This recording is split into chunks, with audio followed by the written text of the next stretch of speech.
ಇಂದು ನಗರದ ರೇಣುಕಾಚಾರ್ಯ ಸಮುದಾಯ ಭವನದಲ್ಲಿ ಜಗದ್ಗುರು ರೇಣುಕಾಚಾರ್ಯ ಟ್ರಸ್ಟ್ನ ವತಿಯಿಂದ ಏರ್ಪಡಿಸಲಾಗಿದ್ದ ಶ್ರೀ ಜಗದ್ಗುರು ರೇಣುಕಾಚಾರ್ಯರ ಯುಗಮಾನೋತ್ಸವ ಹಾಗೂ ಭಕ್ತಿ ಭಂಡಾರಿ ಬಸವೇಶ್ವರರ ಜಯಂತಿ ಧಾರ್ಮಿಕ ಸಮಾರಂಭ ಕಾರ್ಯಕ್ರಮದ ದಿವ್ಯ ಸಾನ್ನಿಧ್ಯವನ್ನ ಬಾಳೆಹೊನ್ನೂರು ಪೀಠದ ಜಗದ್ಗುರುಗಳು ವಹಿಸಿಕೊಂಡಿದ್ರು. ಕಾರ್ಯಕ್ರಮದಲ್ಲಿ ಶ್ರೀ ಜಗದ್ಗುರು ರೇಣುಕಾಚಾರ್ಯರ ಯುಗಮಾನೋತ್ಸವ, ಭಕ್ತಿ ಭಂಡಾರಿ ಬಸವೇಶ್ವರ ಜಯಂತಿ, ರಂಭಾಪುರಿ ಜಗದ್ಗುರುಗಳವರ ಇಷ್ಟಲಿಂಗ ಪೂಜೆ ಹಾಗೂ ಶಿವದೀಕ್ಷೆ ಹಾಗೂ ಧಾರ್ಮಿಕ ಸಮಾರಂಭ ಕಾರ್ಯಕ್ರಮವನ್ನ ಏರ್ಪಡಿಸಲಾಗಿತ್ತು. ಧಾರ್ಮಿಕ ಕಾರ್ಯಕ್ರಮವನ್ನ ಉದ್ಘಾಟಿಸಿದ ಶಾಸಕ ಎಚ್.ಡಿ. ತಮ್ಮಯ್ಯ ಮಾತನಾಡಿ, ಮಾನವ ಧರ್ಮಕ್ಕೆ ಜಯವಾಗಲಿ ಎಂದ ಪರಂಪರೆ ವೀರಶೈವ ಪರಂಪರೆ. ಸಮಾನತೆ, ಸಹಬಾಳ್ವೆ, ಸೋದರತ್ವ ಇವೆಲ್ಲವನ್ನು ಬಸವಣ್ಣ ಹಾಗೂ ರೇಣುಕಾಚಾರ್ಯರು ಜಗತ್ತಿಗೆ ಸಾರಿ ಹೋಗಿರುವ ಮೌಲ್ಯಗಳು ಎಂದರು. ಇಡೀ ಪ್ರಪಂಚದಲ್ಲಿ ನಮ್ಮ ಸಂಸ್ಕೃತಿ, ನಮ್ಮ ಧರ್ಮದ ಹೆಮ್ಮೆಯ ಪ್ರತೀಕವಾಗಿರ್ತಕ್ಕಂಥ ರಂಭಾಪುರಿ ಜಗದ್ಗುರುಗಳ ಒಂದು ವೇದಘೋಷ ಏನು ಅಂತ ಹೇಳಿದರೆ, ಮಾನವ ಧರ್ಮಕ್ಕೆ ಜಯವಾಗಲಿ, ಧರ್ಮದಿಂದಲೇ ವಿಶ್ವಕ್ಕೆ ಶಾಂತಿ ಅಂತ ಹೇಳಿದಂಥ ಜಗದ್ಗುರುಗಳು ನಮ್ಮ ರಂಭಾಪುರಿ ಜಗದ್ಗುರುಗಳು ಈ ಸಂದರ್ಭದಲ್ಲಿ ಹೇಳಲಿಕ್ಕೆ ಬಯಸ್ತಾ ಇದ್ದಾರೆ. ಅದೇ ರೀತಿ ಕಾಯಕವೇ ಕೈಲಾಸ ಅಂತೇಳಿ ಇಡೀ ಜಗತ್ತಿಗೆ ಸಾರದವರು 12ನೇ ಶತಮಾನದ ಶ್ರೀ ಸಾಂಸ್ಕೃತಿಕ ನಾಯಕ ಜಗಜ್ಯೋತಿ ಬಸವೇಶ್ವರರು ಈ ಸಂದರ್ಭದಲ್ಲಿ ಹೇಳಲಿಕ್ಕೆ ಬಯಸ್ತೇನೆ. ಇಂತಹ ಸಂದರ್ಭದಲ್ಲಿ ಈ ಕಾರ್ಯಕ್ರಮವನ್ನು ನಮ್ಮ ಶ್ರೀ ರೇಣುಕಾಚಾರ್ಯ ಟ್ರಸ್ಟ್ ವತಿಯಿಂದ ಪ್ರತಿ ವರ್ಷ ಇಬ್ಬರು ಮಹಾಪುರುಷರ ಜಯಂತಿಯನ್ನು ರೇಣುಕಾಚಾರ್ಯ ಕಲ್ಯಾಣ ಮಂಟಪದಲ್ಲಿ ಮಾಡಿಸ್ಕೊಂಬರ್ತಿರ್ತಕ್ಕಂಥದ್ದು ಬಹಳ ಅಭಿನಂದನಾರ್ಹ. ಅದರಲ್ಲೂ ಜಗದ್ಗುರು ವೀರ ಸೋಮೇಶ್ವರ ಜಗದ್ಗುರುಗಳವರ ದಿವ್ಯ ಸಾನ್ನಿಧ್ಯದಲ್ಲಿ ಇರೋದು ಅಭಿನಂದನಾರ್ಹ ಅಂತೇಳಿ ಸಂದರ್ಭದಲ್ಲಿ ಹೇಳ್ತಾ, ಶ್ರೀ ಆದಿ ಜಗದ್ಗುರು ರೇಣುಕಾಚಾರ್ಯರ ಬಗ್ಗೆ 2 ಮಾತಲ್ಲಿ ನಾನು ಮುಗಿಸಲಿಕ್ಕೆ ಪ್ರಯತ್ನ ಪಡ್ತೇನೆ. ಆದಿ ಜಗದ್ಗುರು ರೇಣುಕಾಚಾರ್ಯರು ಶೈವ ಧರ್ಮದ ಸಂಸ್ಥಾಪಕರು. ಏನು ಆನಗಲ್ ಕುಮಾರಸ್ವಾಮಿ ಹೇಳ್ತಾರೆ, ಅದೇ ರೀತಿ ನಮ್ಮ ಶೈವ ಧರ್ಮದ ಸಂಸ್ಥಾಪಕದಲ್ಲಿ ಪ್ರಮುಖರು ಅಂತೇಳಿ ಸಂದರ್ಭದಲ್ಲಿ ಹೇಳ್ತಾ, ಇವರು ಅಗಸ್ತ್ಯ ಮುನಿಗಳಿಗೆ ಪಾಡಿರಿ ಸೂತ್ರವನ್ನ ಬೋಧಿಸಿದ್ರು ಅಂತೇಳಿ ನಮ್ಮ ಗುರುಗಳು ಹೇಳ್ತಾ ಇರ್ತಾರೆ. ಇವರ ತತ್ವಗಳು, ಬೋಧನೆಗಳು ಕನ್ನಡ ಸಾಹಿತ್ಯ ಮತ್ತು ಸಂಸ್ಕೃತಿಯಲ್ಲಿ ಅಪಾರ ಪ್ರಾಮುಖ್ಯತೆಯನ್ನು ಹೊಂದಿದೆ ಅಂತೇಳಿ ಈ ಸಂದರ್ಭದಲ್ಲಿ ಹೇಳಲಿಕ್ಕೆ ಬಯಸ್ತಾ ಇದ್ದೇನೆ.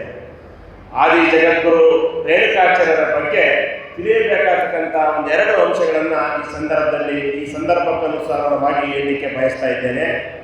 ನಮ್ಮ ಪೀಠ ಮತ್ತು ಪರಂಪರೆಗೆ ಬಂದಂಥ ಸಂದರ್ಭದಲ್ಲಿ ರಂಭಾಪುರಿ ಪೀಠ ಏನು ನಮ್ಮ ಚಿಕ್ಕಮಗಳೂರು ಜಿಲ್ಲೆ ಬಾಳೆಹೊನ್ನೂರಿನಲ್ಲಿದೆ, ಮೊದಲ ಜಗದ್ಗುರುಗಳು ಇವರು ಅಂತೇಳಿ ಪೂಜಿಸಲಾಗ್ತಾ ಇದೆ. ಇವರು ವೀರಶೈವ ಧರ್ಮ ಮತ್ತು ತತ್ವಶಾಸ್ತ್ರವನ್ನು ಜನಸಾಮಾನ್ಯರಿಗೆ ತಲುಪಿಸುವಲ್ಲಿ ಯಶಸ್ವಿಯಾಗಿದ್ದಾರೆ ಅಂತೇಳಿ ಸಂದರ್ಭದಲ್ಲಿ ಹೇಳಲಿಕ್ಕೆ ಬಯಸ್ತಾ ಇದ್ದೇನೆ.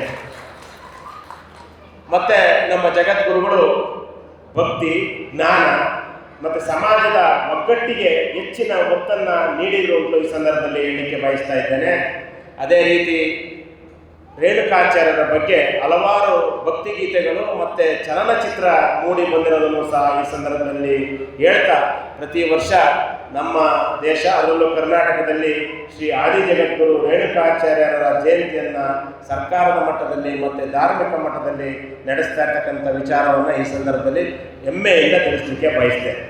ಅದೇ ರೀತಿ ಬಸವೇಶ್ವರರ ಜಯಂತಿ 12ನೇ ಶತಮಾನದಲ್ಲಿ ಸಮಾಜದ ನಿರ್ಮಾಣಕ್ಕಾಗಿ ಎಲ್ಲ ಶೋಷಿತ ವರ್ಗದವರನ್ನು ಸಮಾಜದ ಮುನ್ನೆಲೆಗೆ ತರಬೇಕು ಅನ್ನೋ ಒಂದು ಸದುದ್ದೇಶದಿಂದ ಏನು ಇವತ್ತು ನಮ್ಮ ಕರ್ನಾಟಕ ಸರ್ಕಾರ, ನಮ್ಮ ಮುಖ್ಯಮಂತ್ರಿ ಸಿದ್ದರಾಮಯ್ಯನವರು ಕರ್ನಾಟಕ ರಾಜ್ಯದ ಸಾಂಸ್ಕೃತಿಕ ನಾಯಕ ಅಂತೇಳಿ ಹೇಳಿದರು. ಅಂಥ ಮಹಾಪುರುಷ ಜಗಜ್ಯೋತಿ ಬಸವಣ್ಣನವರು ಸಮಾಜದ ಒಗ್ಗಟ್ಟಿಗಾಗಿ ಒಂದು ಸಮಾಜದಲ್ಲಿ ದುಡಿದಂಥ ವ್ಯಕ್ತಿ ಜಗಜ್ಯೋತಿ ಬಸವೇಶ್ವರರು. ಕಾಯಕವೇ ಕೈಲಾಸ ಅಂತ ಹೇಳ್ತಾರೆ. ಏಕೆ ಅಂತ ಹೇಳಿದರೆ, ಅರಿವೇ ಗುರು, ಕಾಯಕವೇ ಕೈಲಾಸ ಅಂತ ಜಗಜ್ಯೋತಿ ಬಸವೇಶ್ವರರು ಹೇಳ್ತಾರೆ. ಅವರು ಹೇಳುವಂಥ ಒಂದೊಂದು ಏನು ವಚನ ಸಾಹಿತ್ಯದಲ್ಲಿ ಅವರು ಅಚ್ಚ ಕನ್ನಡದಲ್ಲಿ ಬರೆದಿರ್ತಕ್ಕಂಥ ವಚನಗಳು, ಏನು 12ನೇ ಶತಮಾನದಲ್ಲಿ ಬರೆದಿರ್ತಕ್ಕಂಥ ವಚನಗಳು ಅಂದಿಗೂ ಪ್ರಸ್ತುತ, ಇಂದಿಗೂ ಪ್ರಸ್ತುತ, ಈ ಪ್ರಪಂಚ ಎಲ್ಲಿವರೆಗೂ ಇರ್ತದೋ ಅಲ್ಲಿವರೆಗೂ ಅವರ ವಚನಗಳು ಪ್ರಸ್ತುತ ಅನ್ನೋ ಒಂದು ಮಾತನ್ನ ಈ ಸಂದರ್ಭದಲ್ಲಿ ಹೇಳ್ತಾ, ಏನು ಮಹಾಪುರುಷರಾಗಿರ್ತಕ್ಕಂಥ ರೇಣುಕಾಚಾರ್ಯರ ಮತ್ತೆ ಜಗಜ್ಯೋತಿ ಬಸವೇಶ್ವರರ ಜಯಂತಿಯಲ್ಲಿ ಭಾಗವಹಿಸಿರ್ತಕ್ಕಂಥ ನಾವುಗಳು ಅವರ ವಿಚಾರಧಾರೆಗಳನ್ನು ನಮ್ಮ ಮುಂದಿನ ಯುವ ಪೀಳಿಗೆಗೆ ತೆಗೆದುಕೊಂಡು ಹೋಗುವಂಥ ಒಂದು ಬಹಳ ದೊಡ್ಡ ಜವಾಬ್ದಾರಿ ನಮ್ಮ ಮೇಲಿದೆ ಅಂತ ಈ ಸಂದರ್ಭದಲ್ಲಿ ಹೇಳ್ತಾ, ಬಾಳೆಹೊನ್ನೂರು ಪೀಠದ ಜಗದ್ಗುರುಗಳು ಆಶೀರ್ವಚನ ನೀಡಿ ತಮ್ಮ ಜೀವನವನ್ನ ಭೌತಿಕ ಜೀವನದ ಜಂಜಾಟದ ಜೊತೆಗೆ ಆಧ್ಯಾತ್ಮಿಕ ಜೀವನಕ್ಕೂ ಮುಡಿಪಾಗಿಡಬೇಕು. ವೀರಶೈವ ಲಿಂಗಾಯತ ಧರ್ಮ ಕೊಟ್ಟಿರುವ ಮೌಲ್ಯಗಳನ್ನ ನಮ್ಮ ಜೀವನದಲ್ಲಿ ಅಳವಡಿಸಿಕೊಳ್ಳಬೇಕು ಎಂದರು.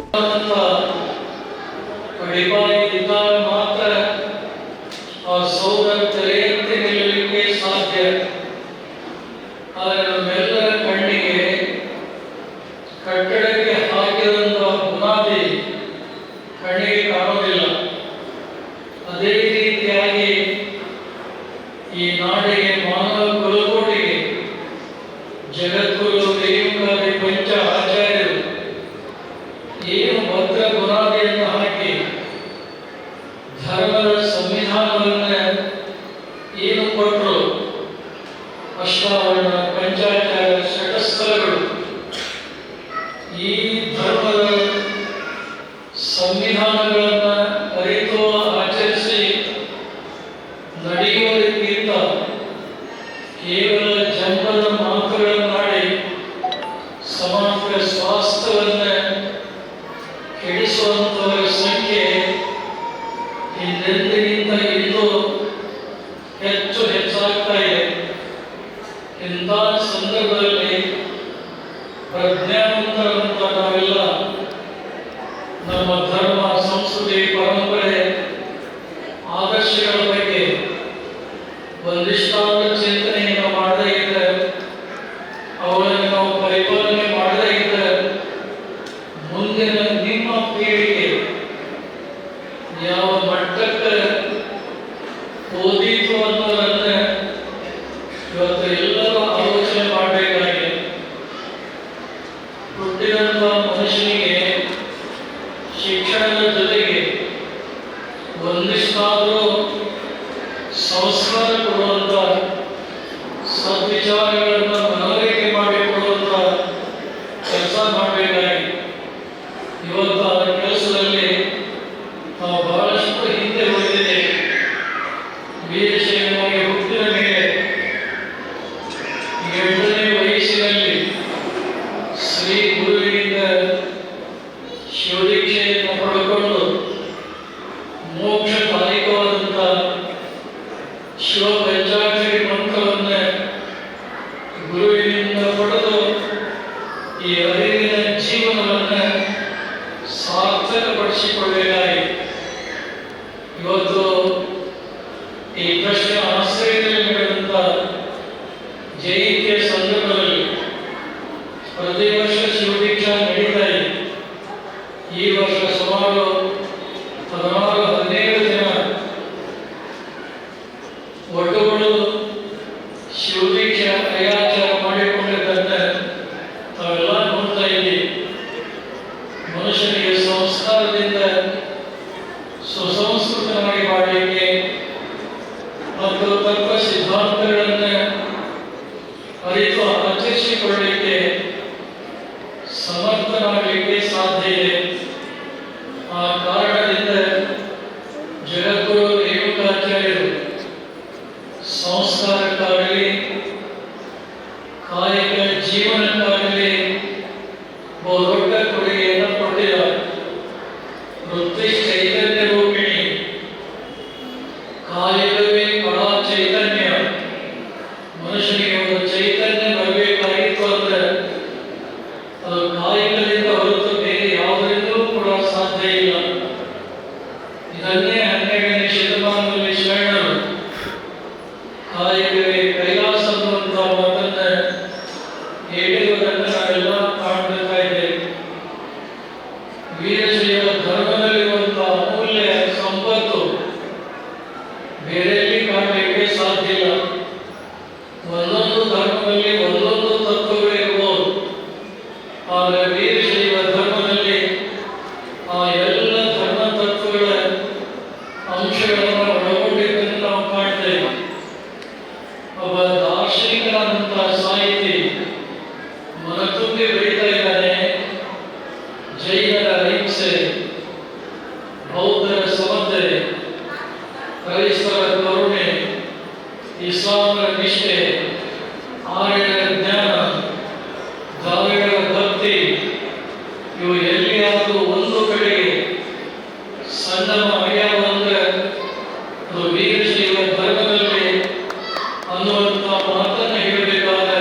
ವಿವೇಚನೆಯನ್ನು ಮಾಡುವಂಥ ಅಗತ್ಯ ಇದೆ. ಅದಕ್ಕೆ ಪ್ರತಿ ವರ್ಷ ಈ ಉಭಯ ಮಹಾತ್ಮರ ಜಯಂತಿ ಮಾಡುವಂಥ ಉದ್ದೇಶ ಅದು ಅವರಿಗಾಗಿ ಅಲ್ಲ. ಅವರ ಜಯಂತಿ ಮಹೋತ್ಸವದ ಹಿನ್ನೆಲೆಯಲ್ಲಿ ನಮಗೊಂದು ಅರಿವು ಬರಲಿ. ಆ ಅರಿವು ಜೀವನದ ಬದುಕಿಗೆ ಹೊಸ ದಾರಿ ತೋರಲಿ. ಸಮೃದ್ಧಿಯ ಬದುಕು ಉಂಟಾಗಲಿ ಅನ್ನುವಂಥ ಕಾರಣದಿಂದ ಹೊರತು ಬೇರಾದ ಕಾರಣದಿಂದಲ್ಲ. ಕಾಲ ಕಾಲದಲ್ಲಿ ಶ್ರೀ ಜಗದ್ಗುರು ರೇಣುಕಾಚಾರ್ಯ ಟ್ರಸ್ಟ್ ಸಮಾಜಕ್ಕೆ ಉಪಯುಕ್ತವಾಗುವಂಥ ಅವರಿಂದ ಪ್ರಯೋಜನವಾಗುವಂಥ ಹಲವಾರು ರಚನಾತ್ಮಕ ಕಾರ್ಯಗಳನ್ನು ಕೈಗೊಂಡು ಮುನ್ನಡೀತಾ ಇದೆ. ತಮ್ಮೆಲ್ಲರ ಸಹಕಾರ, ಸೇವಾ ಮನೋಭಾವ ಯಾವಾಗಲೂ ಇತ್ತು ಅಂದರೆ ಇನ್ನೂ ದೊಡ್ಡ ಪ್ರಮಾಣದಲ್ಲಿ ಮಾಡಲಿಕ್ಕೆ ಸಾಧ್ಯವಾದೀತು. ಕಾರ್ಯಕ್ರಮದಲ್ಲಿ ಬಸವ ಮಂದಿರದ ಶ್ರೀಗಳು, ಹುಲಿಕೆರೆ ಮಠದ ಶ್ರೀಗಳು, ಸಮುದಾಯದ ಮುಖಂಡರಾದ ಶಿವಾನಂದ ಸ್ವಾಮಿ, ಪ್ರಭುಲಿಂಗ ಶಾಸ್ತ್ರಿ ಸೇರಿದಂತೆ ಅನೇಕರು ಉಪಸ್ಥಿತರಿದ್ದರು. ಐಸಿರಿ ಟುಡೇ, ವಾಯ್ಸ್ ಆಫ್ ಡೆಮೋಕ್ರಸಿ.